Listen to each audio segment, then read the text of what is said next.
بسم اللہ الرحمن الرحیم۔ السلام علیکم معزز طلبہ کرام، آپ سب کیسے ہیں؟ آج ہم نور الانوار کے سبق نمبر 146 کو پڑھیں گے۔ آج کے سبق کا عنوان ہے قبیح لغیرہ وصف کی مثال۔ آج کے ہمارے سبق کی عبارت وصوم یوم النحر مثال لما قبح لغیرہ وصفا سے شروع ہوتی ہے۔ آئیے سب سے پہلے عبارت پڑھ کے اس کا ترجمہ کرتے ہیں، اس کے بعد باقاعدہ سبق کی وضاحت کی طرف بڑھتے ہیں۔ مصنف علیہ رحمہ لکھتے ہیں وصوم یوم النحر مثال لما قبح لغیرہ وصفا، اور یوم نحر کا روزہ یہ قبیح لغیرہ وصفی کی مثال ہے۔ فإن الصوم فی نفسہ عبادۃ وامساک للہ تعالی، اس لیے کہ بے شک جو روزہ ہے وہ فی نفس ہی تو عبادت ہے اور اللہ تعالیٰ کے لیے اپنے نفس کو روکنا ہے۔ وَإِنَّمَا يَحْرُمُ لِأَجَلِ أَنَّ يَوْمَ النَّحْرِ يَوْمُ ضِيَافَةِ اللَّهِ تَعَالَى، اور محض اس دن میں اگر روزہ حرام ہے تو وہ اس لیے کہ بے شک یوم نحر یہ اللہ تبارک و تعالیٰ کی میزبانی کا دن ہے۔ وفی الصوم اعراض عنہا، اور روزہ رکھنے کی صورت میں اللہ کی ضیافت سے اعراض لازم آتا ہے۔ وہذا المعنی لازم بمنزلۃ الوصف لہذا الصوم، اور یہ والا معنی بمنزلہ وصف کے روزے کے لیے لازم ہے۔ لأن الوقت داخل فی تعریف الصوم، اس لیے کہ روزے کی تعریف میں وقت داخل ہے۔ وصف الجزء وصف الکل، اور جز کا جو وصف ہوتا ہے وہ کل کا وصف ہوتا ہے۔ فصار فاسدا، پس وہ فاسد ہو گیا۔ ولم یلزم بالشروع بخلاف النظر، پس یہ شروع کرنے سے لازم نہیں آئے گا بخلاف نظر کے روزے کے۔ فإنہ فی نفسہ طاعۃ لا فساد فی تسمیتی، اس لیے کہ وہ فی نفس ہی طاعت ہے اور اس کو روزہ نام رکھنے میں کوئی خرابی نہیں ہے۔ وَإِنَّمَا الْفَسَادُ فِي الْفِعْلِ فَيَجِبُ قَضَاؤُهُ، برالفساد تو فعل میں ہے تو پس اس کی قضا کرنا واجب ہے۔ وَبَخِلَافِ الصَّلَاةِ فِي الْأَوْقَاتِ الْمَكْرُوهَةِ،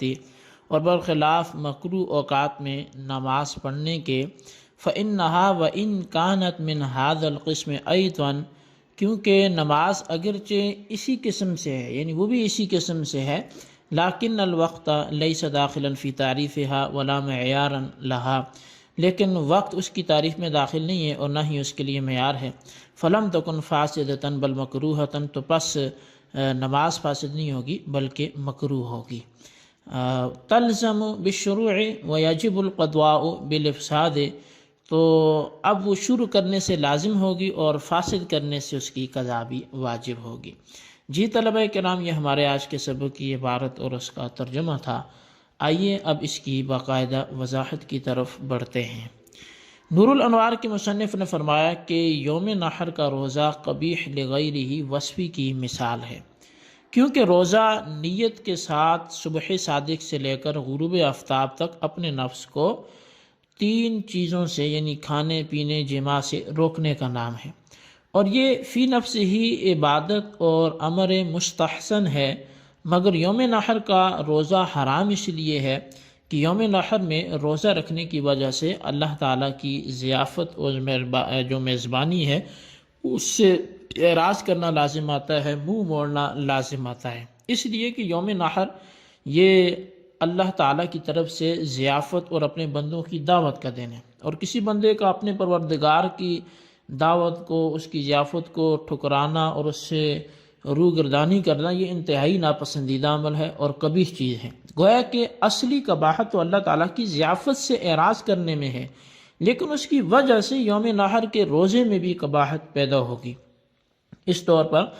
کہ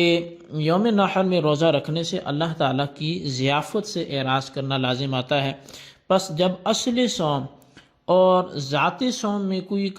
قبح نہیں ہے بلکہ غیر یعنی اعراض عن ضیافت اللہ تعالیٰ کی ضیافت سے اعراض کرنے کی وجہ سے یوم نحر کے روزے میں قبح پیدا ہوا ہے، تو یوم نحر کا روزہ قبیح لغیر ہی ہوگا۔ اور وہ غیر یعنی اعراض من ضیافت اللہ چونکہ یوم نحر کے روزے کے لیے وصف ہے اور لازم ہے، یعنی اعراض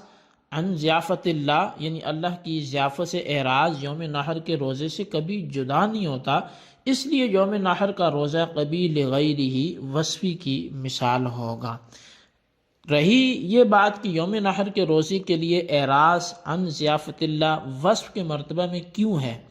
تو اس کا جواب یہ ہے کہ وقت یعنی یوم نحر جو یوم ضیافت ہے روزہ ادا کرنے کا محل ہے، اور وقت روزے کی تعریف میں داخل ہے، جیسا کہ روزے کی تعریف میں بیان کیا گیا کہ روزہ صبح صادق سے لے کر غروب آفتاب تک نیت کے ساتھ مفطرات ثلاثہ سے رکنے کا نام ہے، کھانے پینے جمع سے۔ صبح صادق سے لے کر غروب آفتاب تک کا وقت روزے کی تعریف میں داخل ہے اور روزے کا ایک جز ہے، اور اعراض جو اللہ کی ضیافت سے ہے اس جز یعنی وقت کا وصف ہے، اور جو اعراض جز یعنی وقت کا وصف ہے وہ کل یعنی صوم یوم نحر کا بھی وصف ہوگا۔ بہرحال جب یہ ثابت ہو گیا کہ یہ معنی یعنی اعراض عن ضیافت اللہ صوم یوم نحر کا وصف ہے اور یہ معنی صوم یوم نحر سے کبھی جدا نہیں ہوتا، تو صوم یوم نحر قبیح لغیرہ وصفی ہوگا، اور اس اعراض عن ضیافت اللہ کی وجہ سے یوم نحر کا روزہ فاسد ہوگا۔ اور اگر کسی نے یوم نحر میں روزہ شروع کر دیا تو اس کا پورا کرنا واجب نہیں ہوگا، بلکہ اس کو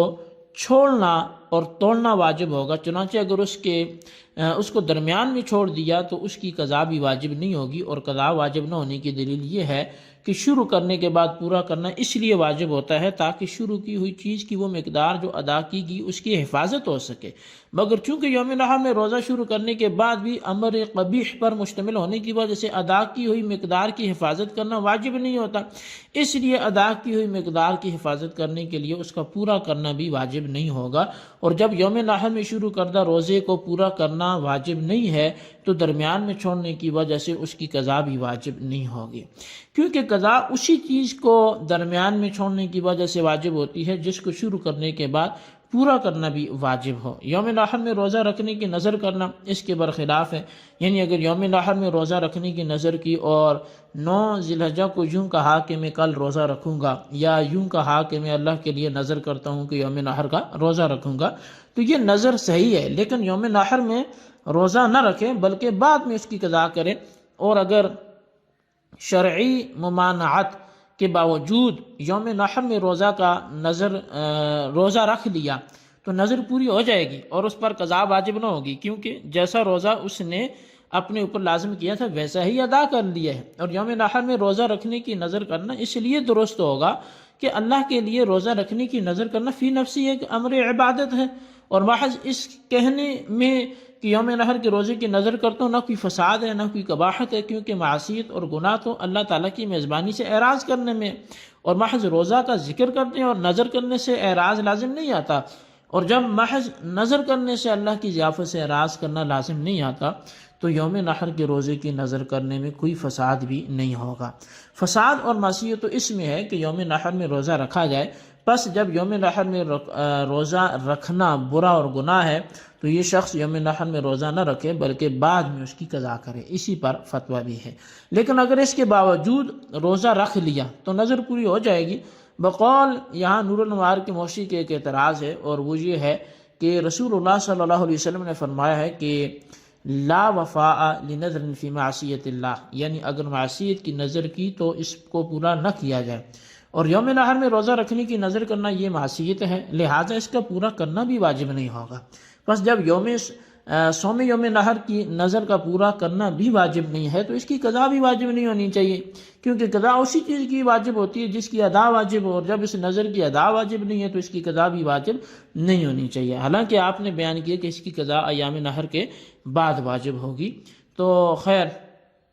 اس کا جواب یہ ہے کہ حدیث میں معصیت سے مراد معصیت لعینہا ہے، جیسے شرب خمر، یعنی اگر کوئی شخص لعینہا معصیت مثلا شراب پینے کی نظر کرے تو اس کو پورا کرنا واجب نہیں ہے، اور یہاں صوم نحر میں لعینہا معصیت نہیں ہے